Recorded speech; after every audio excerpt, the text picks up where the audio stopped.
When people tell you how to fundraise, inadvertently, most people give you bad advice. And what they tell you is don't fundraise throughout most of the year. Do all of your work and then have a 3-month window where you talk to everybody rapidly. I call this fundraising season, and I think it's the single worst advice people give about fundraising. The reason they tell you to do that is they feel like if you play a bunch of people off each other, that frenzy helps get someone to lean in and fund. I'm probably most known for talking about my philosophy, which I call lines, not dots.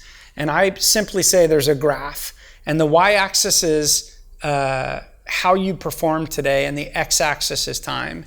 And the first date I meet you, you're just a dot. Maybe you did well, maybe you did poorly, I don't know. But if you came in and you gave me a great presentation, I thought, wow, that was really impressive. But that doesn't tell me anything. I might meet you 6 weeks later and I find out you hired 2 people. And then 3 weeks later and you got a bunch of good press. And 4 weeks later and you released your product and now I can see your product. And then, by the way, Google announced they're competing with you, or Apple announced they're going to take over this area. And then suddenly maybe your performance in my mind has dropped. But you found a way to change what you do slightly so that you no longer compete with Apple and you're on the ascendancy again.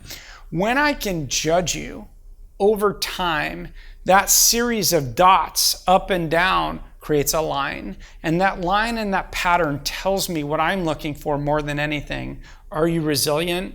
Are you thoughtful? Do you adjust? Are you able to pivot? Do you have mental flexibility? Do you stick to your guns? Are you able to attract people? Are you able to attract press? Are you able to attract capital? And that line forms a pattern of a long-term relationship, because if I invest in you, I'm expecting this to be a 7 to 12-year relationship.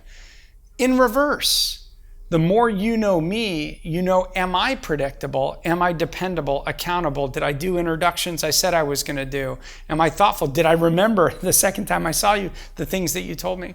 And here's what I like to say. If I make a mistake and I invest in your company too quickly because I was in that frenzy, I do 12 investments. So if I get 1 or 2 wrong, my life goes on. I'm not cavalier about it, but that's the reality.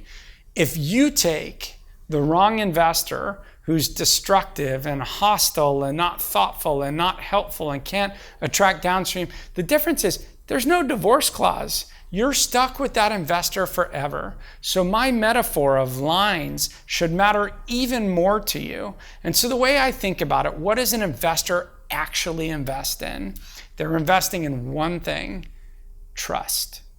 They're trusting you because they really shouldn't invest. The price that they're paying is too high. The probability of you succeeding is too low. The odds are stacked against you, but they trust somehow irrationally that you have what it takes and the persistence that it takes to accomplish great things.